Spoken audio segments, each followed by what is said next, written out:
Welcome to the latest update program of Drishti IAS. In this series, the topic of discussion is Jio gets nod to set up mobile towers inside Gir National Park.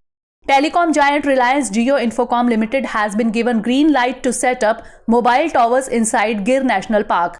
The approval is given by the State Board of Wildlife, that is SBWL, headed by Gujarat Chief Minister Bhupendra Patel. The SBWL clearance marks the first major milestone for the proposed towers.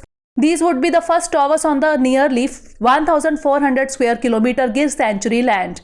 34 telecommunication towers will be constructed inside the Gir National Park and Wildlife Sanctuary. Certain conditions by SBWL include: company will have to prepare a conservation plan relevant to a biological entity affected due to the project. The company will not be allowed to set up any temporary or permanent labor camps inside the sanctuary. The company will require to obtain forest clearance separately. It will have the permission to carry out work only during the daytime. Applications by other agencies seeking clearance for laying underground fiber optical cables or OFC have also been approved. Now, information about Gir National Park. Gir National Park and Wildlife Sanctuary, also known as Sasan Gir, is a forest, national park and a wildlife sanctuary near Talala Gir in Gujarat, India. It is part of the Kathiawar Gir dry deciduous forest ecoregion.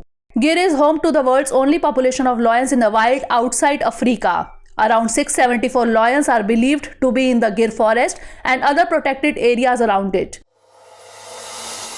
Dear viewers, watch this topic in Hindi on our Drishti IAS Hindi YouTube channel.